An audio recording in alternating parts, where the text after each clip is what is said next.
All right, now let's take you to the next country. We're looking at Zimbabwe this morning. Now, according to the first women's political participation, that's WPP Africa Barometer for 2021, women constitute 24% of the 12,113 parliamentarians in Africa, and that's about 25% in the lower houses and about 20% in the upper houses of the parliament. While local government is often hailed as a training ground for women in politics, women constitute a mere 21% of councillors in the 19 countries for which complete data could actually be obtained. Now, these statistics have once again been proven correct in the 2022 Zimbabwean by-elections nomination list for members of parliament. Out of a total of 35 constituencies up for contestation, only 6 candidates are actually women.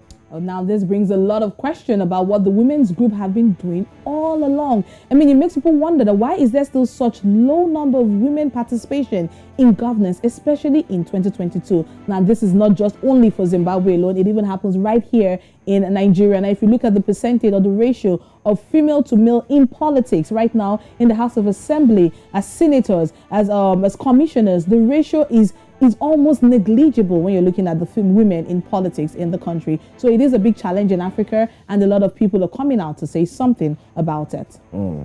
That's it. Well, we'll look forward to bring to you an update on this story, more importantly, especially when we have our guests join us to break this down. And then we'll also take a look at the possibilities, especially now that the by-elections and, of course, everything is coming very, very close. Yes, very close. It's edging closer. Let's not forget, this year we also have Kenya election that's coming up in August. We also have the Nigerian election coming up next year, 2023. This year is a campaign year for a lot of politicians across Africa. Now, the big question is, what are they doing to ensure that women are being put in active positions? Now, we're not asking for passive. We need us to be involved in the active positions. We need us to be there as part of the decision makers to ensure that our own voice, or our voices in this case, is being heard properly. Okay, obviously speaking tough right there as well. Standing up for the women, quite interesting. But do not forget that you can stay put. We'll have a review of this story, and let's look at that particular story in Zimbabwe, which has to do with a lot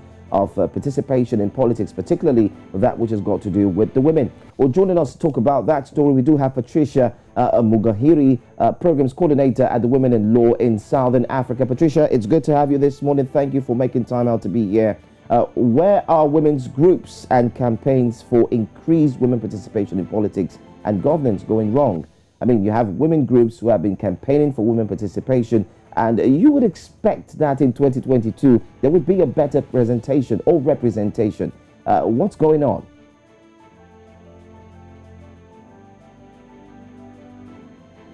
All right, Patricia, you might need to unmute your mic for us to hear you properly. We cannot hear you at this time. You might need to unmute your mic. Thank you very much. Can you hear me now? Yes, perfect. Please. Yes, thank you very much. So the situation regarding women's participation and representation in the upcoming by-elections is worrying. A lot has been done by women's organizations like ourselves, WILSA, Women in Law in Southern Africa, to enhance the capacities of women to be able to contest. But what we have seen is that it is at the political party level where the internal party processes are not democratic enough to allow women to contest and win the elections. So what we have seen is that political parties do have policies that speak to gender equality in the selection processes. But from the results that have come in from the nomination courts for the National Assembly elections, we have seen that a paltry 6 out of 35 men running for the assembly seats has been recorded so far. So the problem is that political parties do not have a binding piece of legislation to compel them to make sure that women are actually nominated to run for elections in the political parties. So therefore, you find that even in those constituencies where women were already elected before either the recalls or either by death, men have already pushed women out of those constituencies and are contesting as candidates in those constituencies.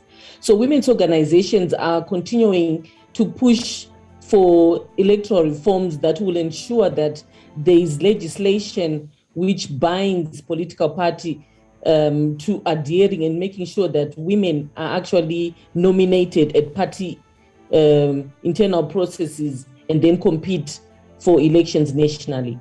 Thank you. Right, Patricia. So does this mean that women may not participate as much as the men come the elections or the by-elections that will be coming up in a few months from now? Yes, that's what it means. Because from our observations and our monitoring of the various political parties that are looking like they want to participate, we are seeing that very few women are actually winning their internal political party elections. So therefore, what we are seeing is that there are much fewer women who contest on either the constituency-based seats or the ward-based seats for local government. But just like I asked earlier on, Patricia, what's happening to the organizations that have actually been canvassing for women to take their positions in the political space? What are they doing, especially when this news broke? What's your reaction to this as well? So we have started to mobilize women with campaigns so that those women that are going to compete in the elections do actually get a vote. So we are running a campaign that we're calling the 2.2 million Vote for a Woman. So what we're doing is across the different organizations, we have different programs that are going on outreach to do voter education so that women also know that they've got a critical role to play in the elections by voting for women, so that those few that find themselves as candidates actually win the elections. Whilst other processes that I've already alluded to are ongoing, whereby we are also working with the Zimbabwe Electoral Election Commission to ensure that it continues to ensure that the playing field is level and it allows for women's full participation.